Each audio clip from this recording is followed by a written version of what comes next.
A continuación, daremos inicio a la conferencia magistral de esta jornada, titulada Cambio cultural en Chile, cómo verlo y cómo se ve, que está a cargo del señor Pedro Well, investigador del CSISOC y actual encargado de política pública del gobierno. Pedro Well es doctor en sociología por la Universidad de Erlangen-Nuremberg, en Alemania. Su trayectoria profesional ha estado dedicada a los temas de cultura, políticas culturales y subjetividades. Ha sido consultor y coordinador del Informe de Desarrollo Humano en el Programa de las Naciones Unidas para el Desarrollo, académico y decano de la Facultad de Ciencias Sociales de la Universidad Alberto Hurtado, además de docente y conferencista en otras casas de estudios y organismos internacionales. Durante su carrera ha realizado importantes estancias de investigación en prestigiosas universidades, centros del exterior, ha estado presentando en numerosos congresos, realizado consultorías en temas culturales, así como varios proyectos de investigación de tipo Fondesit. Una de sus últimas publicaciones, titulada Individuación y consumo cultural, las afinidades electivas, es parte de un libro en edición con Tomás Peters y publicado por nuestra casa de estudio, titulado La trama social de las prácticas culturales, sociedad y subjetividades en el consumo cultural de los chilenos, del año 2012. También encuentran entre sus últimos libros El arte de clasificar a los chilenos, del año 2009, y Una canasta de consumo cultural para América Latina, del año 2010. Y aunque queda mucho por agregar, quisiera dejar la palabra a nuestro conferencista. Demos la bienvenida al doctor Pedro Well.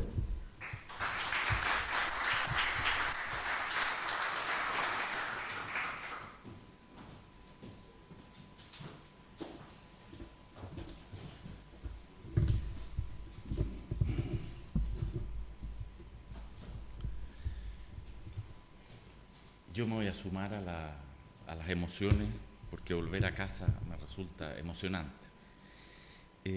Yo antes que nada quiero agradecer a los colegas del CSISOC y especialmente a Herminia el cariño que hay en la invitación que me hicieron a que expusiera en este evento. Y también quiero agradecerle a la Universidad Alberto Hurtado, especialmente al rector, por todo el apoyo que nos ha dado en la incorporación del CSISOC a la universidad. Yo quiero reflexionar hoy día con ustedes sobre el cambio cultural en Chile hoy día. Este es un tema demasiado amplio, pero vamos a tener oportunidad a lo largo de esta discusión de discutirlo y acotarlo. Sin embargo, aún así, en toda esa extensión, a mí me parece que es muy pertinente hoy día y aquí. Pertinente, en primer lugar, en esta celebración, porque el Centro de Investigaciones Socioculturales nació precisamente hace 150 años para reflexionar sobre los desafíos que le planteaba a la acción social de la Iglesia y a la acción política del socialcristianismo los cambios culturales que estaban ocurriendo en el país. El CSISOC nace precisamente para reaccionar ante cambios culturales. Pertinente en segundo lugar porque el estudio de los cambios culturales sigue siendo la cuerda que une las distintas cosas que se hacen en el CSISOC. Y pertinente finalmente porque hoy, 55 años después, el país ha demandado y emprendido cambios. Y una parte importante de la justificación que tienen esos cambios tiene que ver con que hoy día estamos experimentando cambios culturales de los cuales hay que hacerse cargo. Y es verdad que en todo momento y en todas partes siempre están ocurriendo cambios culturales. En ese sentido, como que no es nada nuevo. Sin embargo, no siempre la sociedad decide y pone el tema de que se ha producido un punto de inflexión en los cambios que están viviendo. No siempre esos cambios culturales que ocurren siempre y en todo lugar son entendidos como algo de lo cual hay que hacerse cargo. Hoy, como hace 55 años en el CSISOC, esta es la situación que estamos experimentando, la idea y la demanda de un punto de inflexión y de una adaptación a él. Yo voy a hacer una presentación académica, como académico del CSISOC, y no teman, porque no tengo pretensiones teóricas acá, estoy demasiado viejo para eso, aunque tampoco estoy tan viejo como para narrar esto con anécdotas. Yo voy a hablar desde el sentido común. Claro que un sentido común bastante maltratado por las lecturas y los datos que he podido acumular a lo largo de mi vida. Y voy a hacer dos cosas. Primero, ¿qué es esto del cambio cultural? No es demasiado obvio. Y segundo, si nos ponemos relativamente de acuerdo, o si me creen en lo que yo les voy a proponer que es cambio cultural, ¿qué podemos ver en Chile hoy día? Y un tercer punto es, bueno, ¿y cuál es la consecuencia desde un punto de vista académico? En mi nuevo oficio he aprendido que a las personas importantes hay que hablarles corto, así que voy a hablar más corto del tiempo que me han asignado. No teman.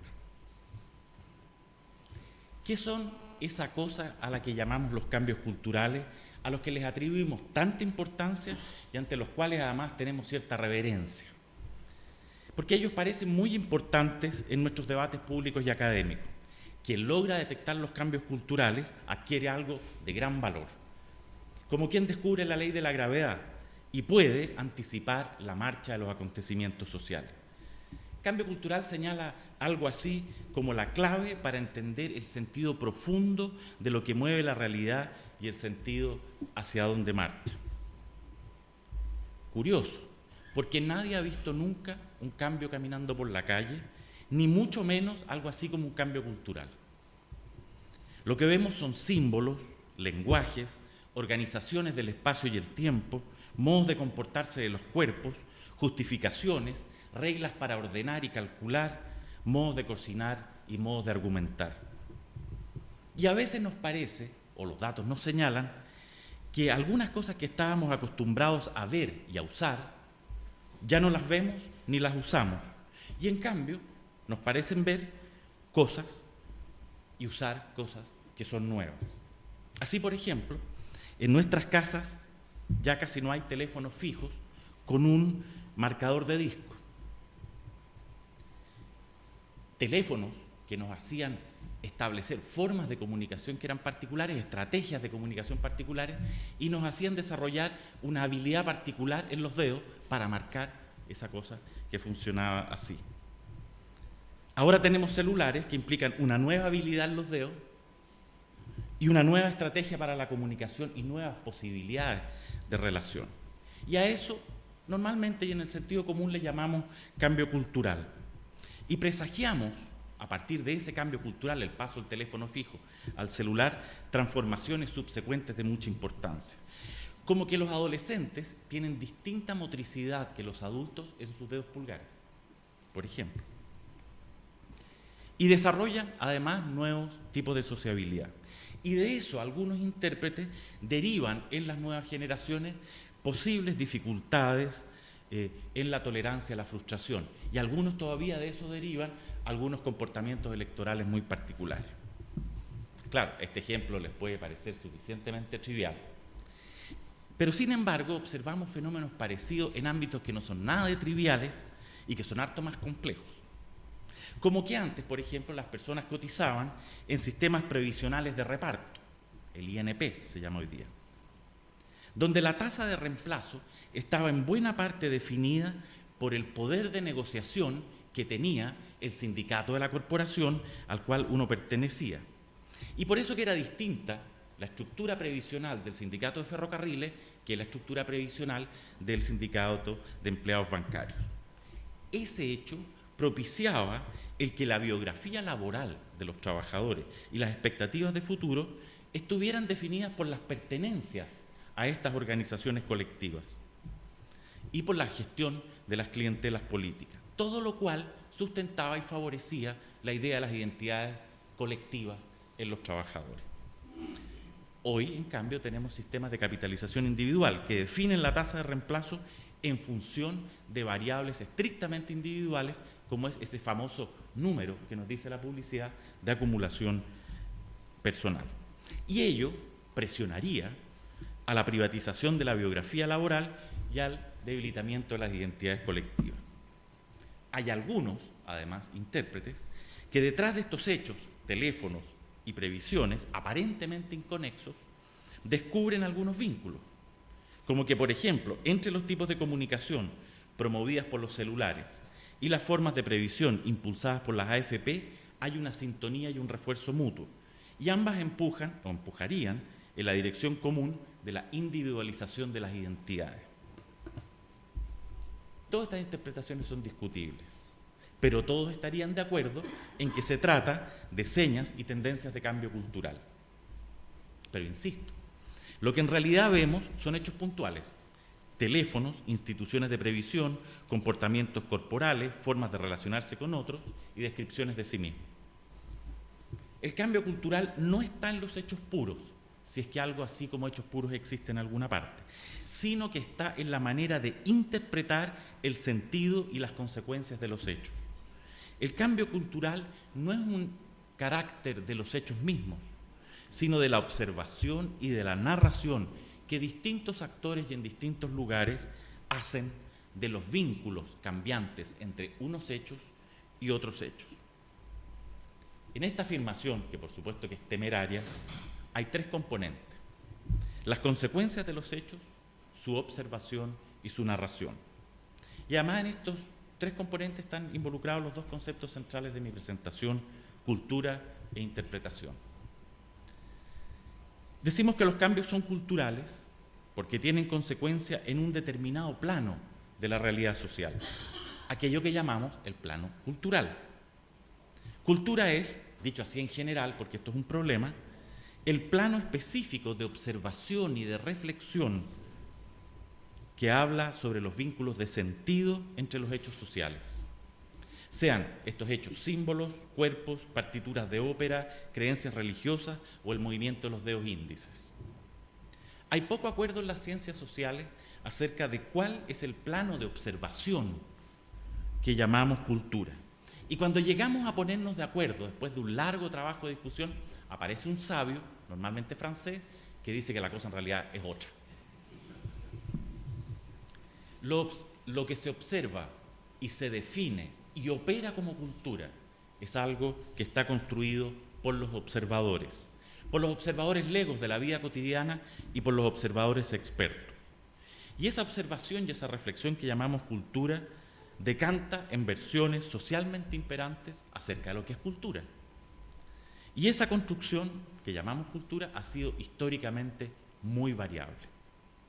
Y de ahí vienen todas estas disputas en el campo de las teorías de la cultura acerca de si la cultura tiene que ver con los bienes ideales, como, las atribuciones de sentido que ponen que el sentido de los hechos está en las cosas ideales, como por ejemplo las normas, los conocimientos, las creencias religiosas, los valores morales, o si la cultura más bien alude al plano de las prácticas, de las acciones reales, que son las que ponen en vínculo los hechos. Y hay otros que dicen que no, que más bien pertenece al puro plano del lenguaje y de los signos. Solo lenguaje y signos vinculan hechos entre sí. Y hay otros, obviamente los llamados posmodernos, que dicen que es todo lo anterior. Significa esto, como se ha dicho tantas veces, que la cultura no existe como tal y que es una invención de los sociólogos de la cultura para justificar sus puestos en la universidad.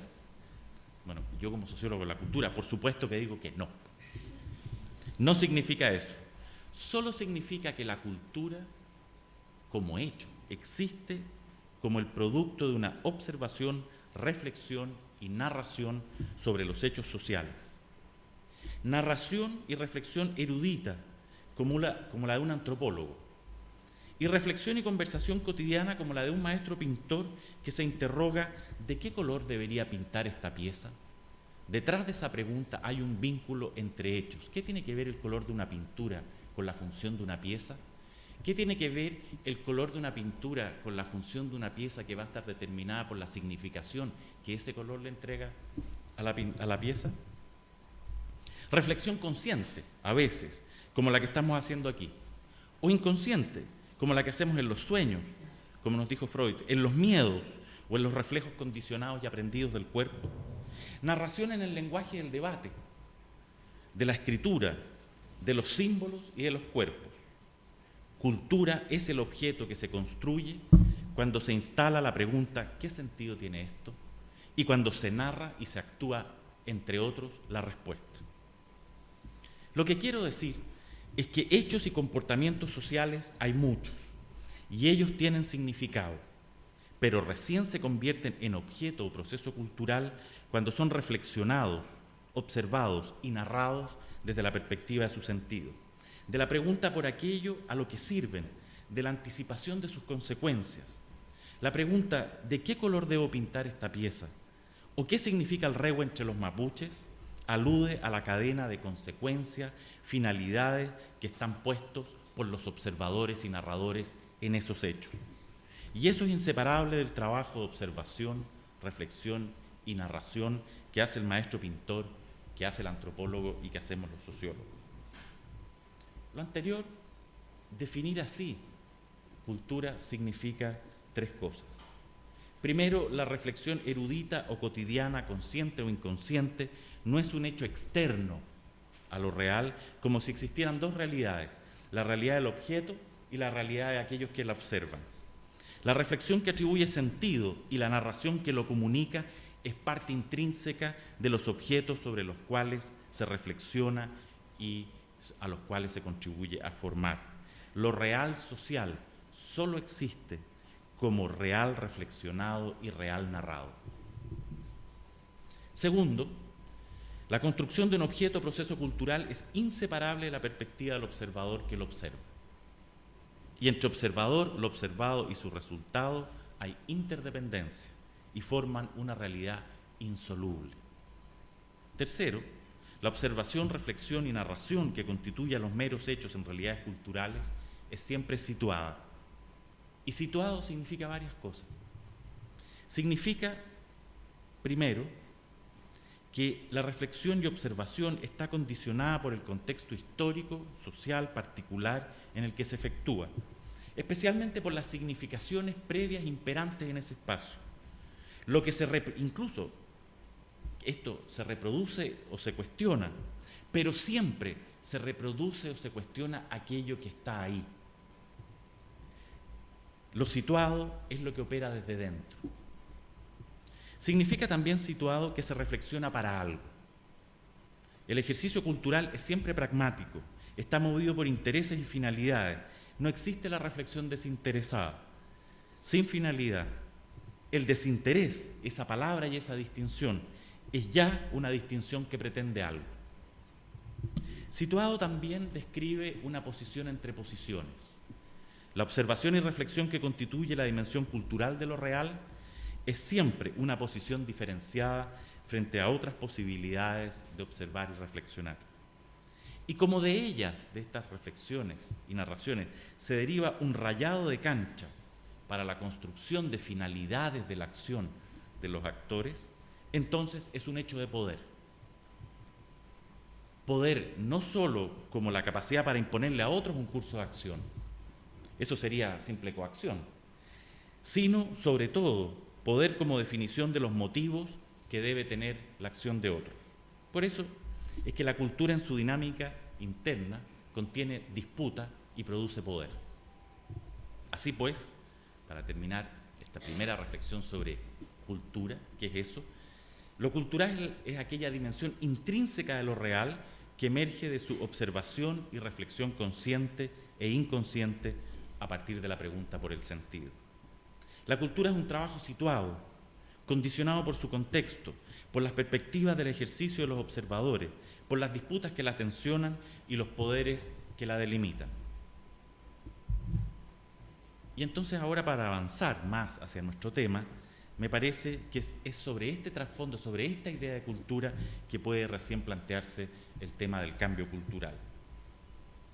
El cambio cultural es el resultado, a su vez, de un modo específico de observar y reflexionar sobre los hechos, que forma parte del propio proceso cultural. Es una observación, como dicen los sistémicos, de segundo orden, es decir, que mira a los que miran. Es un modo de hacer cultura que tiene que ver con lo que hacen otros con la cultura. Es una observación que pretende dar cuenta de que los hechos no están fijos en un mapa, sino que están conectados entre sí y son consecuencia de los hechos que ocurrieron antes y de otros que podrían ocurrir después. Es decir, se hace cargo del hecho de que los hechos y acontecimientos culturales son siempre temporales y están afectados por temporalidad. Y pretende esta observación, que vamos a llamar cambio cultural, pretende responder a la pregunta que también es cultural. ¿Cuál es la conexión? ¿Cuál es la consecuencia? ¿Y cuál es el sentido de estos hechos que están antes, después y en el futuro? Ese modo de reflexión que llamamos cambio cultural tiene ciertas características que son propias. Primero, requiere aplicar una noción particular de tiempo, porque habla del tiempo. Y es aquella que considera la posibilidad de que aparezcan novedades en el mundo social. Esto no es desde siempre, no es obvio. No siempre se pensó en la historia de la humanidad que podían aparecer hechos nuevos. Y considera que esas novedades, además, se explican como consecuencia de los hechos anteriores y no como consecuencia de los milagros. Es decir, las novedades culturales son posibles y se explican por sí mismas. No me voy a extender sobre esto, es un tema de larga discusión y para eso están los historiadores por acá. Basta decir que esta noción de tiempo que hace posible pensar las realidades como cambios culturales es específicamente moderna y suele definírsela como historia o como evolución. La observación de la sociedad bajo el punto de vista del cambio cultural o de que ahí hay un cambio cultural es una marca registrada de la modernidad.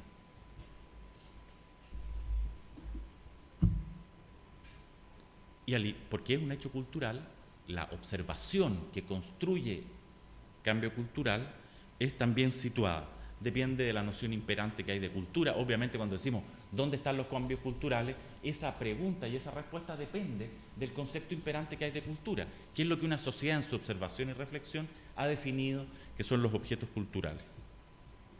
Depende de la noción imperante de tiempo. Es muy distinto pensar los cambios culturales, vamos a ver después, porque fue el escenario de nacimiento del CISOC, en un contexto donde existía una idea, una historia de modernización, que donde se piensa en términos de pura evolución, o como se dice hoy día, no hay historia, solo emergencias desconectadas de fenómenos novedosos. Cada época tiene su cultura del cambio cultural, cada época tiene una manera de construir, observar, narrar el cambio cultural. Y a cada cultura del cambio cultural le corresponden consecuencias prácticas distintas. Es muy distinta las consecuencias de acción y de política que se derivan de una idea de cambio amparada en una teoría histórica de la modernización creciente a las consecuencias que hay en una sociedad que se observa sin historia, sino que más bien como pura emergencia de fenómenos desconectados entre sí.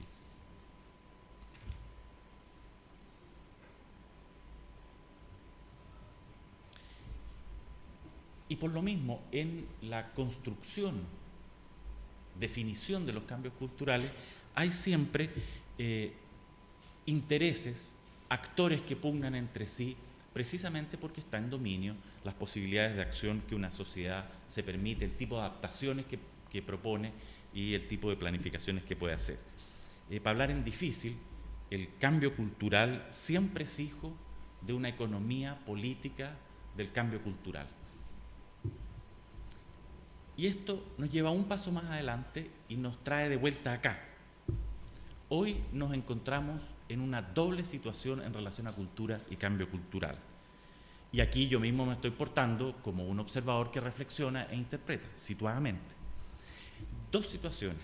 Por una parte, en el primer nivel, este nivel que hemos llamado el de los actores de la vida cotidiana que construyen el sentido implicado en sus acciones y en sus hechos, lo que hay es un enorme aumento de la diversidad y dinámica, no solo de las formas de acción, sino de las atribuciones de sus sentidos. Hay una gran dispersión de mundos de sentido con baja conexión entre sí. Por la otra, el trabajo de observación y reflexión sobre los puntos de conexión y cambio entre estos mundos de sentido, aquello que hemos llamado interpretación de segundo orden o construcción de cambio cultural, está sometido también a una enorme fragmentación y a un bajo nivel de reflexividad y debate.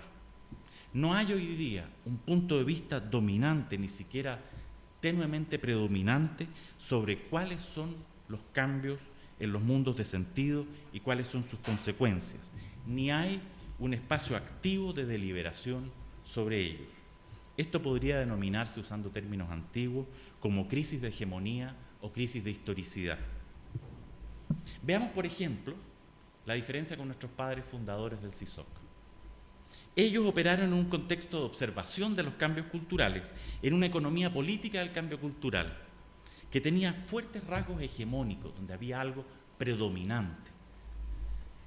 La teoría de la modernización de la posguerra, que es la orientación teórica con la cual trabajaron, sirvió para ordenar los mundos de sentido en el contexto de la Guerra Fría y para refundar una suerte de capitalismo democrático como hecho cultural, es decir, que no solo fuera un conjunto de sistemas e instituciones, sino que fuera el modo americano de vivir, el American Way of Life.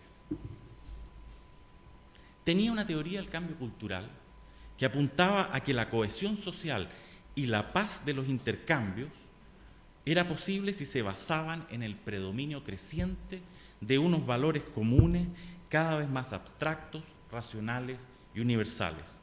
Esta era la época del optimismo, por supuesto, de la Pax Americana de los años 50 y 60. Hace 55 años, los padres jesuitas Roger Beckemans y Renato Poblete sacaron las conclusiones de esta teoría del cambio cultural para sus objetivos de promoción social en Chile. La creciente secularización de las conciencias individuales es lo que ellos creían ver en la realidad, y de las instituciones representaba para ellos un enorme desafío. Un enorme desafío para el social cristianismo, que avanzaba en constituirse en un actor que interpretaba precisamente los cambios culturales del país y sacaba consecuencias de tipo político. Y sacaron dos conclusiones. Primero, por una parte, la secularización, que estaba presente en esta idea de cambio cultural de la teoría de la modernización, la secularización podía poner en riesgo la construcción institucional de la Iglesia. Digo, y por eso que aparece el tema de las parroquias, van a quedar vacías, porque las personas transforman su conciencia de una manera tal que ya no necesitan las mediaciones rituales, sino que basta que en su casa tengan una Biblia, una velita encendida, y a lo más una comunidad familiar o vecinal, y entonces la parroquia queda amenazada. Pero además lo amenazaba también como actores del cambio social cristiano, porque era la apuesta que esta red de organizaciones y de formas de constituir actores, la parroquia, la misión, el apostolado, iban a ser la base de un actor social que iba a promover cambios de orientación social cristiana. Y por lo tanto había que repensar la institucionalidad. Y ahí viene esta vocación por pensar la parroquia y la territorialidad. Por otra parte, tampoco parecían bastar o estaban amenazadas las justificaciones de la acción que provenían de una doctrina social de la iglesia de raíz fuertemente teológica. Había que secularizar los argumentos, secularizar la organización de las parroquias y secularizar los argumentos. Y ellos actuaron y pensaron en consecuencia. Hacia fines de los 60 se vio fuertemente cuestionada a nivel teórico y político la hegemonía de la teoría de la modernización. Su tesis sobre el cambio cultural, esta idea que todos íbamos coincidiendo como en una suerte de marcha a la patria joven, finalmente hacia estos valores universales, racionales, individuales, se vio cuestionada. Se decía, no íbamos para allá, y esto fue con la entrada de una suerte de marxismo medio mecanicista. Decía que no, que aquí lo que había era un creciente conflicto y confrontación y contradicción, sea entre clases, naciones, regiones del planeta, etc. Y hubo un intenso debate de intérpretes sobre los cambios culturales. Yo no voy a hacer aquí una historia intelectual del CISOC, que es un trabajo que se ha hecho y que tiene resultados bellos por lo demás. Solo quiero mencionar que los padres fundadores operaron en un contexto de segundo orden, es decir, en una construcción e interpretación del sentido de los cambios culturales que estaba fuera de discusión. La teoría de la modernización fue el parámetro indiscutido con el cual se interpretó la conexión entre hechos, se interpretó el sentido de la marcha de esos hechos y se interpretó las consecuencias de acción que esto tenía. Y cuando esto no pudo sostenerse más, hacia fines de los 60, entonces se abrió una discusión poderosa que abrió paso a nuevas discusiones sobre cambio cultural. Hoy estamos muy lejos de eso, no solo en el tiempo, sino que en la forma y calidad de ese debate. No solo hay interpretaciones divergentes, incompatibles sobre el sentido de los cambios, sino que lo más, y eso no tiene por qué ser malo, sino lo más importante es que se duda que haya algo así como cambios a nivel de los sentidos de la acción y que apunten hacia alguna parte. Y por lo mismo el debate sobre el cambio cultural hoy día tendría algo de inútil. De hecho, un tema que fue muy presente en la elaboración sociológica y antropológica de la teoría del cambio cultural, hoy día prácticamente no existe en los libros ni en las bibliotecas. El cambio cultural mismo no existiría, no sería más que una pobre narrativa social ex post para crear la sensación de que con su observación y reflexión los actores todavía tendríamos algo que ver con la dirección que toman los hechos. Pero en realidad las cosas serían al revés y sería bueno verlas desnudamente, dicen. Y los actores seríamos simplemente producto de un cambio social que se maneja solo y cuya dirección es perfectamente aleatoria. Y aquí llego al punto que me interesa y con el que quiero cerrar esta primera parte, que está dedicada a definir cómo ver cambio cultural. Lo que está siempre en juego en el trabajo cultural, es decir, de interpretar el sentido de las cosas y el sentido del cambio del sentido de las cosas, no es solo la construcción de mundos de acción con sentido y con sentido también para los cambios. Lo que está en juego siempre es la construcción y autoconstrucción del sujeto de esas acciones. No solo se construye un mundo, se construye en ese acto de interpretación, narración y reflexión, se construye al propio sujeto de esos mundos. No hay sujeto sin mundos de acción y sin cambios cuya autoría se le puede atribuir a un sujeto. Si el mundo tiene sentido, la pregunta revierte inmediatamente sobre quién es el que construye ese sentido, y eso siempre la pregunta por un sujeto, sea individual, colectivo o institucional. El concepto mismo de cultura y de cambio cultural es desde sus orígenes inseparable de la idea de un sujeto que se construye a sí mismo y a su mundo, un sujeto que se cultiva. De ahí viene el origen latino de la palabra cultura, que se cultiva a sí mismo y a su mundo.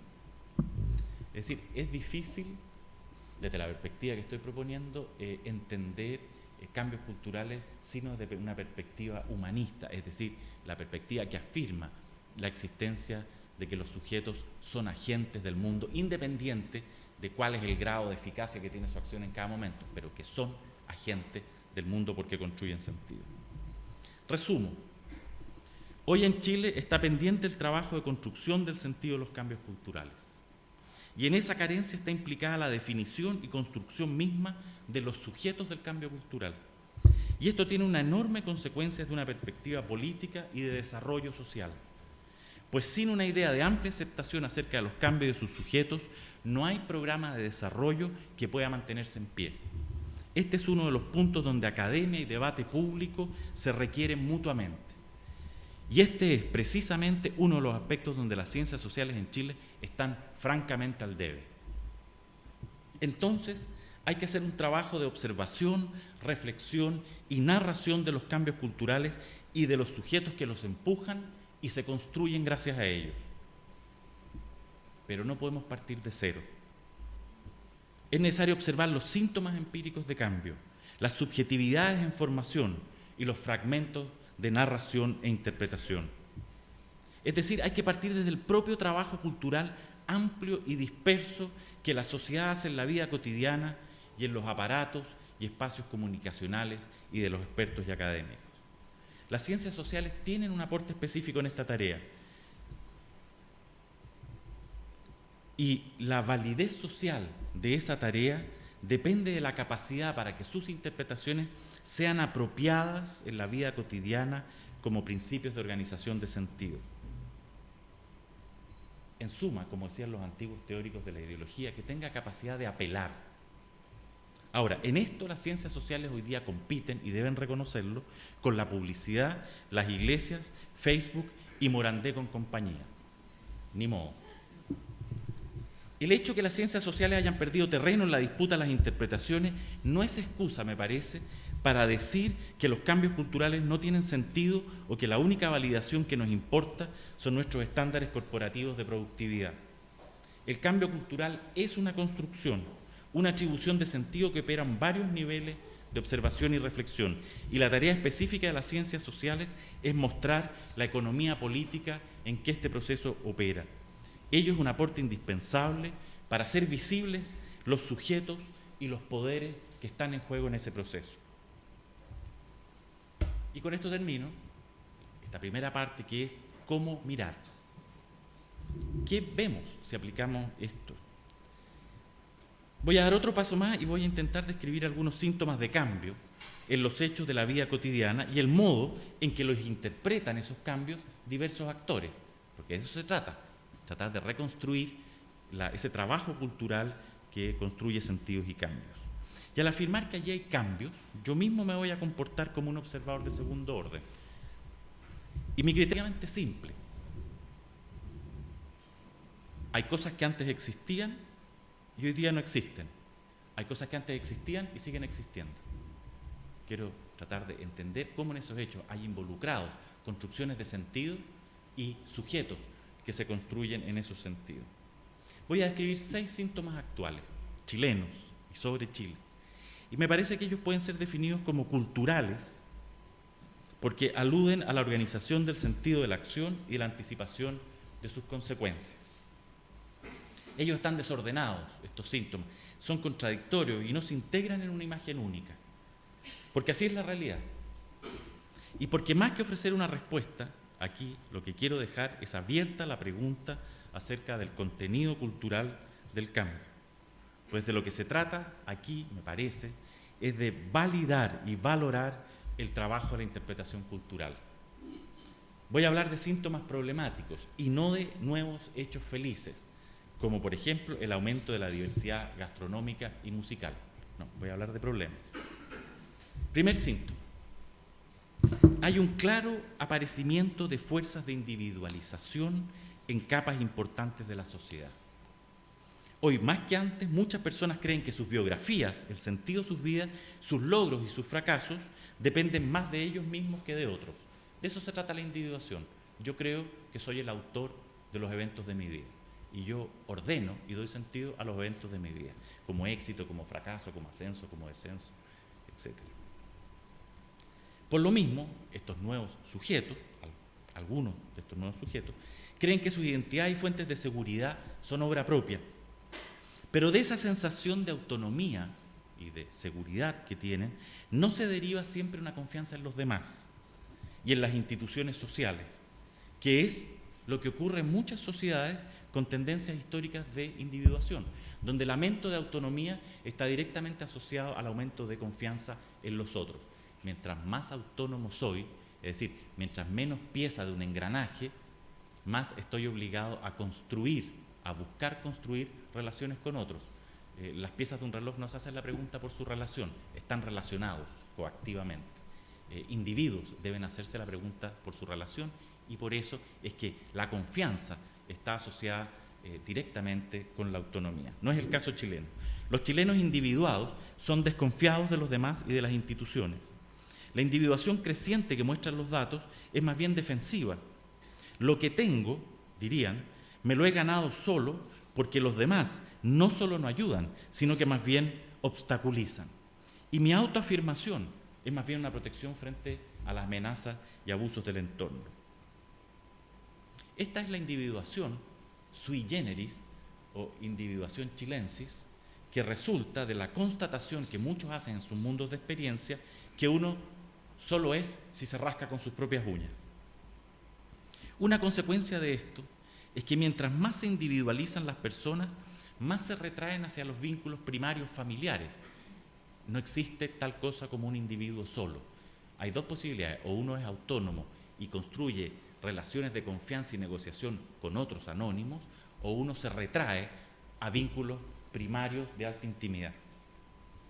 Y es por eso que en el caso chileno, como puede verse en la clase media, más que personas individuadas, lo que tenemos son familias autocentradas.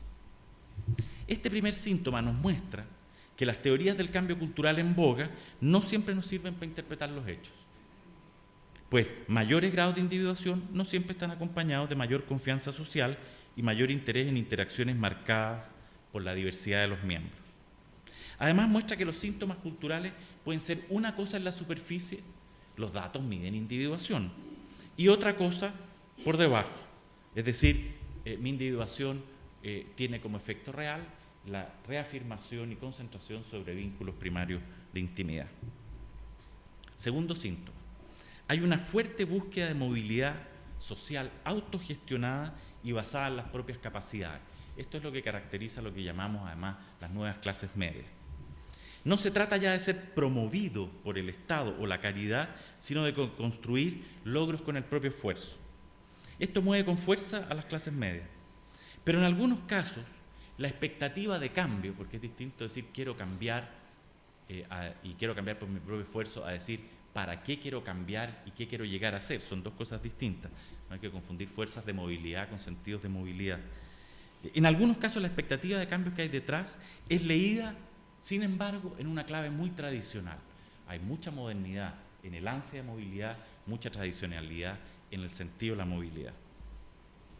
Se trata de la persistencia en amplias capas de la población de una antigua pulsión a la distinción, es decir, a dividir la sociedad chilena entre nosotros los mejores y ellos los peores. Esa significación, nosotros los mejores, ellos los peores, atraviesa la segmentación de los individuos, de los espacios, los barrios, los grupos, las oportunidades, los sexos, las etnias y los trabajos. Es una de las claves culturales profundas de la desigualdad. Pero no es una desigualdad que emerge por casualidad, como el efecto de instituciones que sin quererlo funcionan mal. Uy, el mercado del trabajo distribuye mal. No. Uy, el mercado del trabajo no reconoce los esfuerzos meritocráticos. Se trata de una distinción moral y jerárquica, intencionalmente producida y tenazmente resguardada. Es una separación entre los decentes y los no tanto, entre los esforzados y los flojos, entre los ordenados y razonables y los irracionales y los violentos. Y esa distinción moral define las identidades y los sentidos de la movilidad social. Como querer, por ejemplo, estar en el lugar de los buenos y ser reconocidos por ellos, como ocurre en la elección de colegios en el campo de la clase media. Define también los malestares y los placeres. El malestar, por ejemplo, de ser posicionado injustamente en el lado moral errado de la distinción. Como dicen los pobres siempre en su entrevista. Mire, oiga, yo soy pobre, no ladrón. Es decir, yo puedo estar en un lado de la distinción, pero no estoy dispuesto a aceptar el contenido moral de esa distinción que usted me pone. Esta forma de estratificación moral propia de las sociedades oligárquicas, que seguimos siendo una sociedad oligárquica, ha sido apropiada por el mercado moderno. Hay productos como un barrio o un colegio o un auto cuya significación simbólica es producida sobre el parámetro de la distinción moral, no sobre el parámetro de la funcionalidad y utilidad. La aparente forma moderna del mercado monetarizado se construye entre nosotros en parte sobre el potencial movilizador de la distinción moral oligárquica. Este segundo síntoma para mí es importante, no solo porque apunta a un elemento estructurante muy profundo de la sociedad chilena, que es la distinción jerárquico-moral, sino también porque muestra cuán difícil es hablar de cambio y de los sujetos del cambio. ¿Qué hay en esto? Fuerzas de movilidad en un sentido individuado y autónomo, pero al mismo tiempo los sentidos de la movilidad reproducen las distinciones oligárquicas. Eso es cambio o continuidad. Un mercado que opera de la forma más abstracta y monetarizada posible, pero que sin embargo moviliza las motivaciones usando códigos simbólicos de tipo tradicionales. ¿Qué es eso? Cambio, continuidad o hibridaje. El tercer síntoma que quiero mencionar alude al malestar social. Visto en la superficie, los datos muestran que desde hace a lo menos 20 años hay un persistente malestar social centrado en la desconfianza en la sociedad y sus instituciones, porque no crean seguridad, certidumbre, aquello que Giddens, primera y única cita teórica, aquello que Giddens llamaba la seguridad ontológica. Hay un malestar porque la sociedad no provee esa certidumbre y esa seguridad. Se trata de una inseguridad acerca del funcionamiento de las reglas cotidianas, de las identidades, los reconocimientos y los intercambios. Eso es la superficie. Pero visto más en detalle, los datos muestran que hay una diferencia muy grande entre el malestar de los 90 y el malestar de los años recientes. Antes el malestar, aquello que el PNUD analizó en sus informes antes del 2004, antes el malestar parecía deberse a un sentimiento comunitario del mundo que se sentía amenazado por el debilitamiento de los vínculos primarios a manos de instituciones desreguladas e impersonales como el mercado, la ciudad o la delincuencia. Frente a esto, este sentimiento comunitario, que se sentía acosado y amenazado, demandaba protección comunitaria.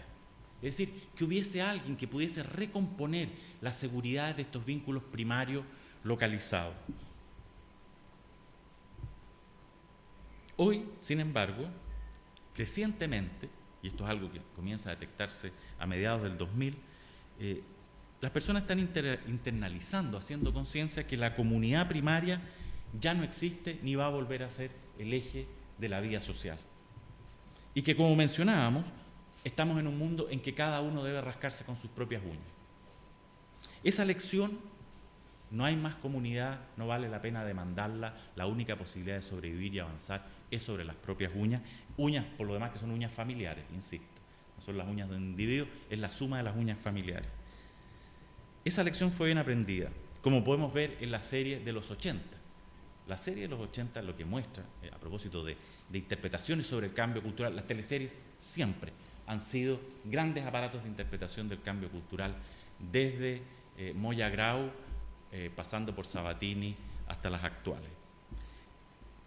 Es decir, esta idea de que en este mundo solo se cuenta con el sí mismo, con ese sí mismo tan particular que se llama familia. Ahora, muchos constatan que a pesar de que se ha aprendido la lección de que hay que rascarse con sus propias uñas, muchos constatan que a pesar de hacer su aporte en el libreto, es decir, yo he hecho mi parte de rascarme con mis propias uñas, es la sociedad la que no se comporta de acuerdo a este pacto. Porque rascarse con las propias uñas es un pacto. Yo me rasco con mis propias uñas y tú produces, sociedad, todas aquellas cosas que permiten asegurar que mi rascada de uñas se mantenga en el tiempo y tenga los frutos prometidos.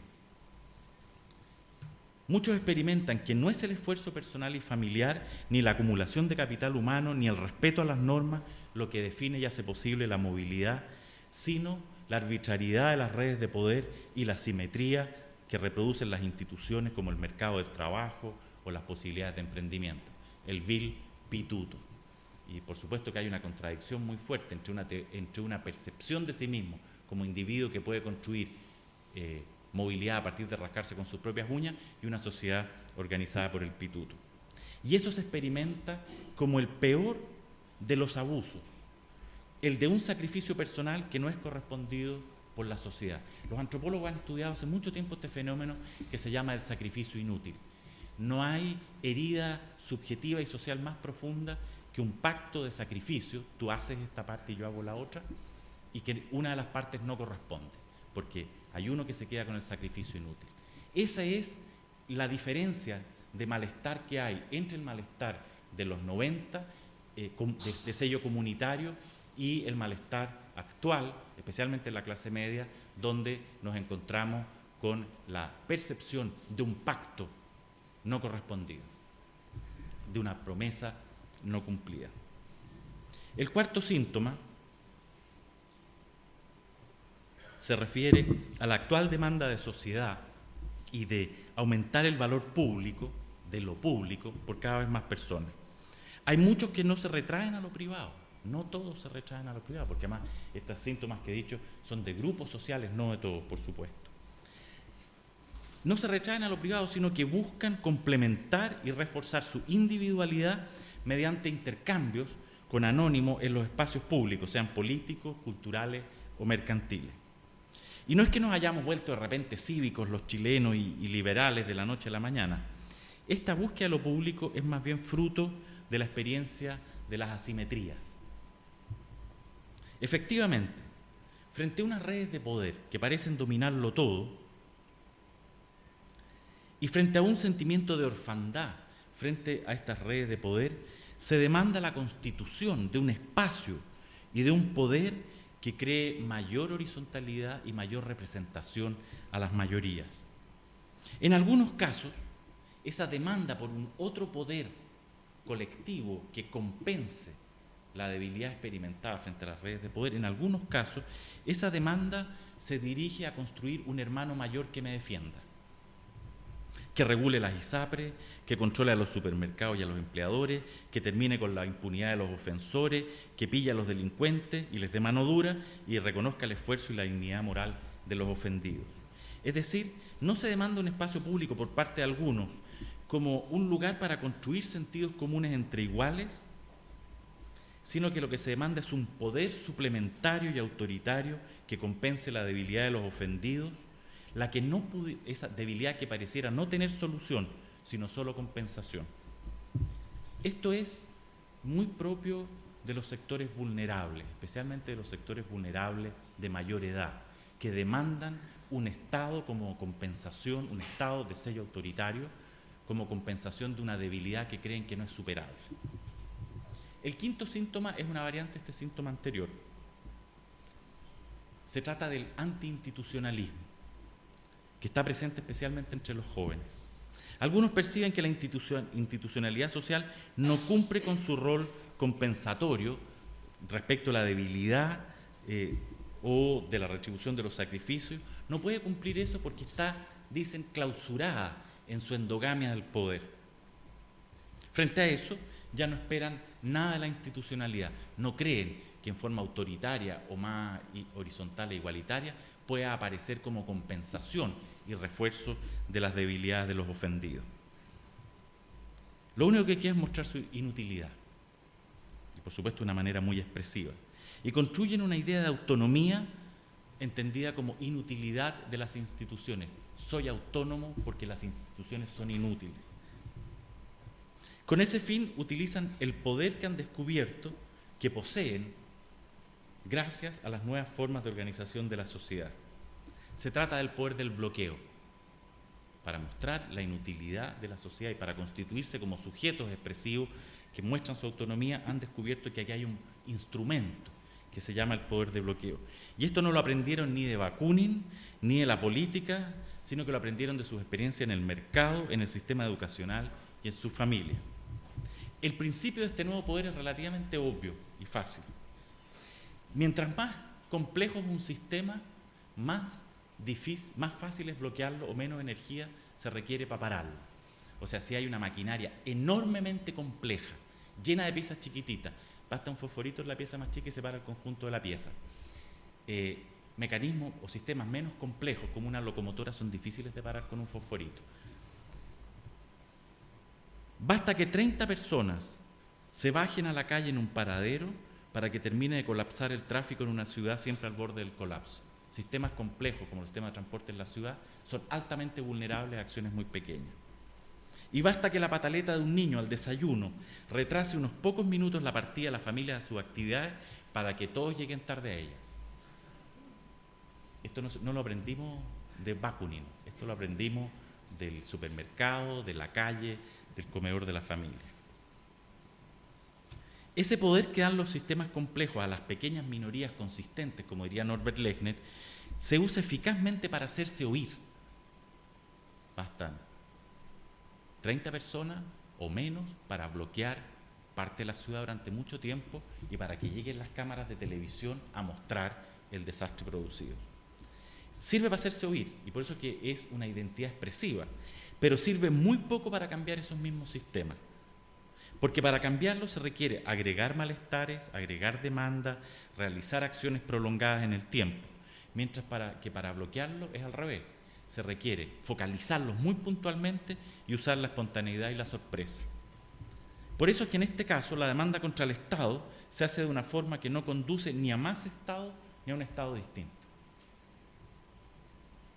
Estos dos últimos síntomas, autoritarismo y antiinstitucionalismo, nos muestran que una misma causa, el malestar social, puede conducir por dos caminos diametralmente opuestos. Una demanda del Estado autoritario que proteja autoritario con los ofensores y paternalista con los débiles, pero que hace de la debilidad un argumento de legitimidad, o una acción expresiva de mi poder y la inutilidad del poder del Estado, pero que lo deja intocado. Finalmente, último síntoma, hay una fuerte demanda entre los sectores medios y vulnerables para que la protección, la movilidad y los reconocimientos sean otorgados como derecho y no como favor arbitrario. La lógica de los derechos está calando hondo en Chile, pero ello ocurre en un contexto de percepciones y consecuencias ambivalentes. Muchos demandan derechos basados en poder social, porque se entienden a sí mismos como individuos relacionados entre sí por normas universales. O sea, muchos piden derechos por la misma forma que la teoría liberal dice que la gente debe pedir derechos y lo que significan los derechos. Pero también hay muchos que demandan derechos en un marco de autodefiniciones mucho más tradicionales. Se trata más bien de la reinterpretación de la demanda de protección por parte de un hermano mayor poderoso, solo que en términos de un lenguaje nuevo. Esto tiene en estos grupos doble consecuencia. Por una parte, el derecho es percibido como algo adeudado y garantizado por un poderoso, es decir, en el contexto de una simetría. Yo puedo competir contra el supermercado, que es una relación asimétrica conmigo por un yogur vencido, porque tengo a mi aliado que es el CERNAC, que es más poderoso que el supermercado. Es decir, no se altera el derecho, no siempre altera las ideas de asimetría, solo que construye alianzas en la escalera de la asimetría que pueden compensar mis debilidades. Esa es una consecuencia. Por la otra, como las exigencias sociales tienden a ser experimentadas como abuso, entonces resulta difícil acoplar la idea de derecho a los deberes. Si la sociedad, como contraparte del derecho, es más, si para poder sostener el derecho yo debo comprometerme en ciertas acciones sociales, si la sociedad me pide eso, yo lo interpreto como un abuso. O sea, a mí lo que me deben es el derecho, no la obligación de sostener el derecho. Porque además es la idea que el derecho lo provee un otro, no yo. Y entonces, ¿por qué me voy a comprometer de vuelta si ese otro me debe el derecho? Y entonces, por eso es que también ha costado enormemente complementar la idea de la lógica de derecho con la idea de los deberes. No en un sentido autoritario, tú también tenés que hacer sacrificio. No, simplemente la idea de que aquel derecho que protege mi individualidad solo puede ser eficaz si yo me comprometo con todos los otros a defenderlo. Esa vuelta de mano de que la eficacia del derecho depende de mi compromiso social, la eficacia de mi derecho personal depende de la eficacia de mi compromiso social, ese balance no existe porque más bien la lógica moderna de derecho ha sido puesta sobre la escala de las asimetrías. ¿Qué decir en este contexto de los actores y cómo los actores interpretan estos cambios? Porque yo solo he interpretado hechos, he puesto hechos. ¿Qué hacen los actores? Porque estos hechos son movidos por actores. En general, todas las personas y todos los actores sociales en Chile usan la noción de cambio para referirse a la realidad social. Hoy, la idea de cambio está puesta en el centro. Y es normal, porque atribuir cambios a los hechos y posicionarse frente a ellos como agente o como paciente es la forma de construirse a sí mismo como sujeto. Entonces es normal que la gente lo haga.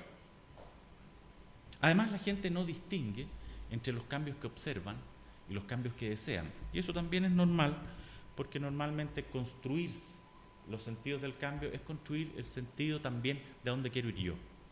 Y por eso que en ese sentido estamos en una situación perfectamente normal. Pero hay, sin embargo, en las atribuciones de interpretación sobre los cambios por parte de los actores sociales, una enorme ambivalencia. Y quiero referirme a ella en el caso de tres sectores: sectores pobres o vulnerables, clases medias y sectores altos.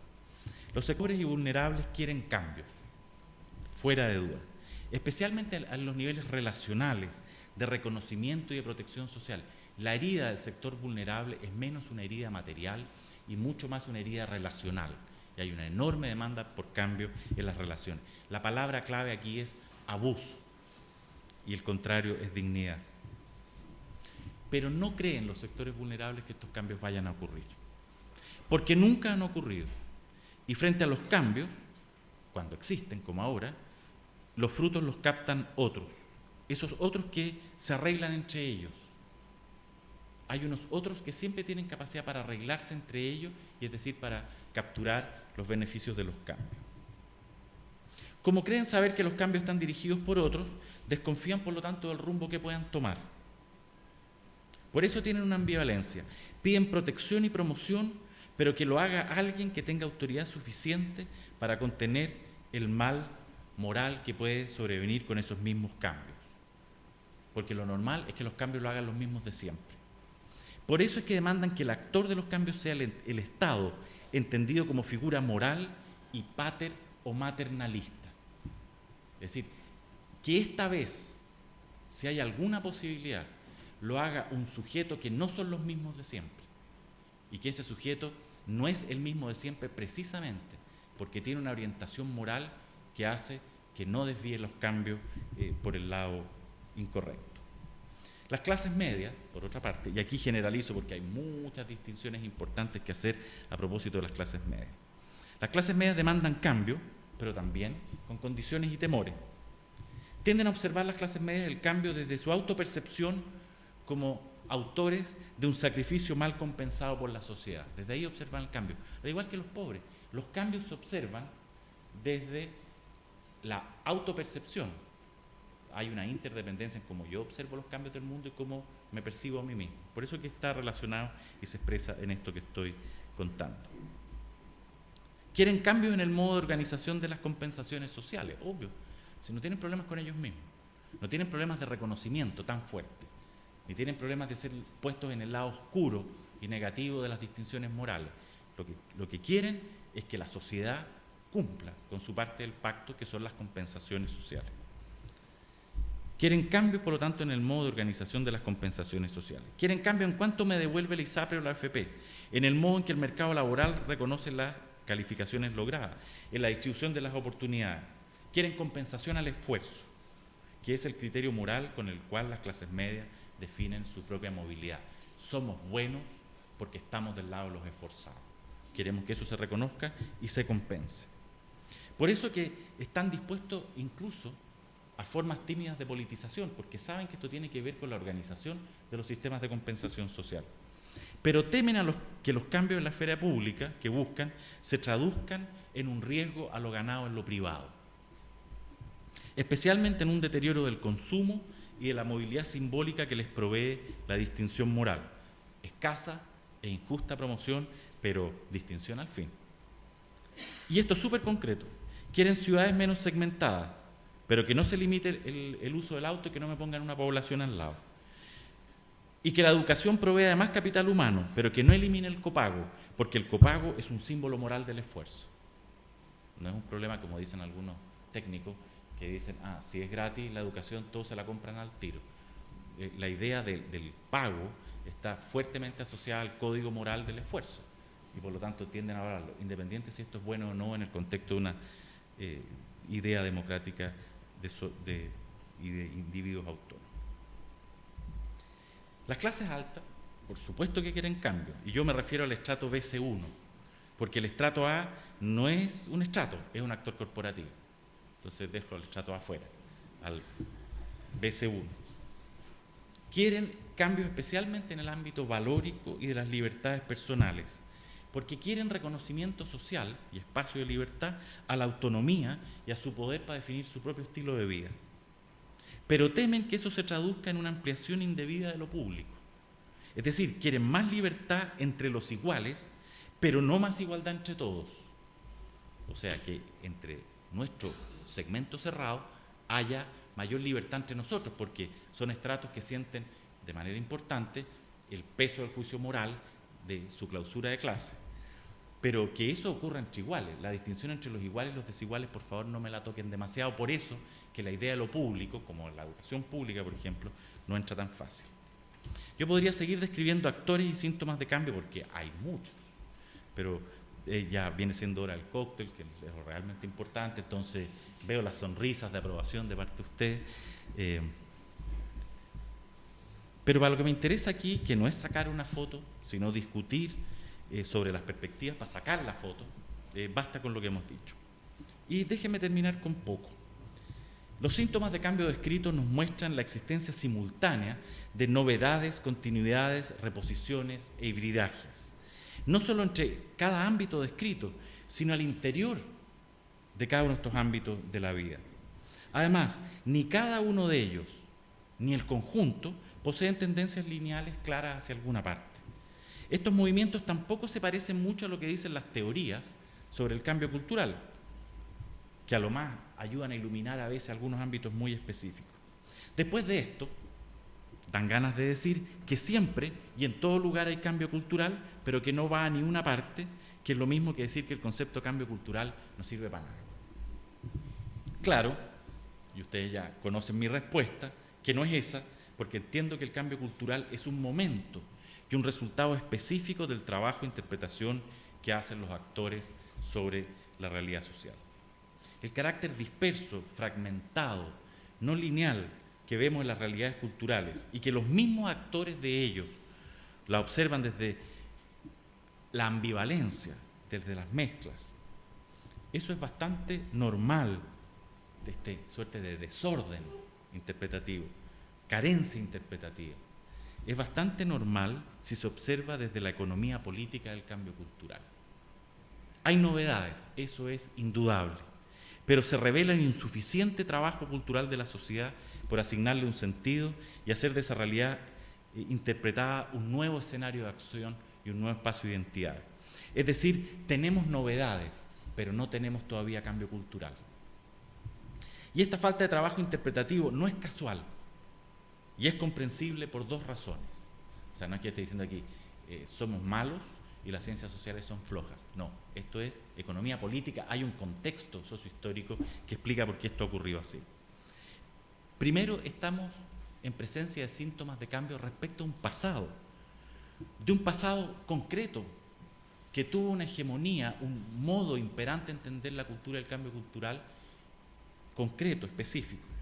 Se trata, ese pasado, frente al cual estamos tratando de entender nuestro cambio cultural presente, se trata de una hegemonía que entendía que los fenómenos colectivos no tenían un actor o sujeto que los guiara, que lo que pasaba en sociedad era más bien la consecuencia de la suma de los actos de los individuos y que en el mejor de los casos iba siendo ordenada en sus cambios por una suerte de mano invisible cultural. Aunque detrás de esa mano invisible, por supuesto, estaban las agencias y los medios de comunicación, de marketing y de publicidad. Ellas, estas agencias, por supuesto que sistematizan estos cambios, que dicen que no tienen ningún sujeto, que no hay sentido detrás, y después lo ofrecen en el mercado como productos. Así ocurrió que el trabajo social de interpretación de los cambios culturales se centró en el trabajo del sentido biográfico individual de los individuos, no en el cambio social, sino que en el cambio personal. Es decir, todo lo que falta de interpretación sobre el cambio social lo encontramos de manera sobreabundante en la interpretación de los cambios biográficos. Y eso contó con un apoyo enorme. Si para la interpretación de los cambios culturales en sentido social eran importantes las ciencias sociales, para esta nueva interpretación del cambio cultural existe una nueva disciplina que se llama los libros de autoayuda, que son precisamente aquellos que acompañan la interpretación que hacen los sujetos de sus propias biografías.